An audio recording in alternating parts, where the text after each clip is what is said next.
धर्मराज युधिष्ठिर कहने लगे कि भगवान, मैंने ज्येष्ठ शुक्ल एकादशी के व्रत का महात्म्य सुना। अब कृपया आषाढ़ कृष्ण एकादशी की कथा सुनाइए। इसका नाम क्या है, महात्म्य क्या है, यह भी बताइए। श्री कृष्ण कहने लगे, हे राजन, आषाढ़ कृष्ण एकादशी का नाम योगिनी है। इसके व्रत से समस्त पाप नष्ट हो जाते हैं।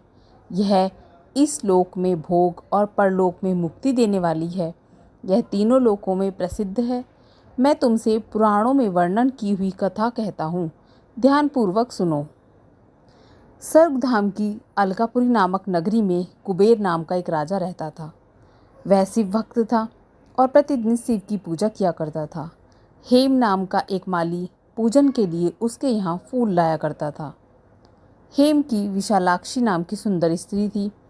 एक दिन वह मानसरोवर से पुष्प तो ले आया, लेकिन कामासक्त होने के कारण वह अपनी स्त्री से हास्य विनोद तथा रमण करने लगा। इधर राजा उसकी दोपहर तक राह देखता रहा। अंत में राजा कुबेर ने सेवकों को आज्ञा दी कि तुम लोग जाकर माली के न आने का कारण पता करो, क्योंकि वह अभी तक पुष्प लेकर नहीं आया।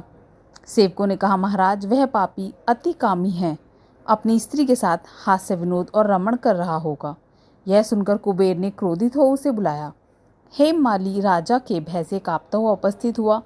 राजा कुबेर ने क्रोध में आकर कहा, अरे पापी, नीच कामी, तूने मेरे परम पूजनीय ईश्वरों के ईश्वर श्री शिवजी महाराज का अनादर किया है। इसलिए मैं तुझे श्राप देता हूँ कि तू स्त्री का वियोग सहेगा और मृत्युलोक में जाकर कौड़ी होगा।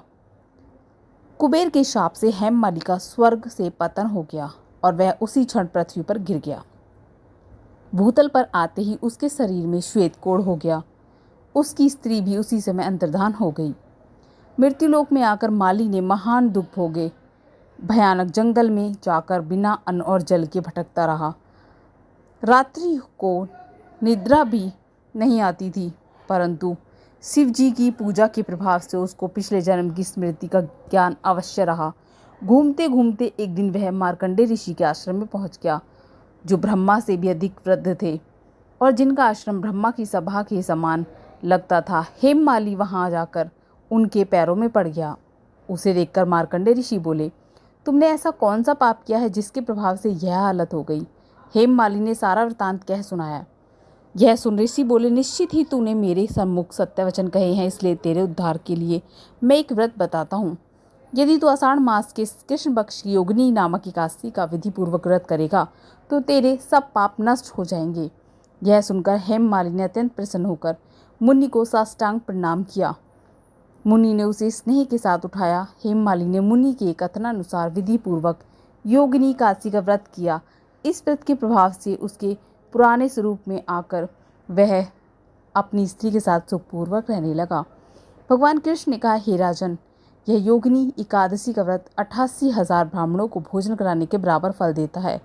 इसके व्रत से समस्त पाप दूर हो जाते हैं और अंत में स्वर्ग प्राप्त होता है।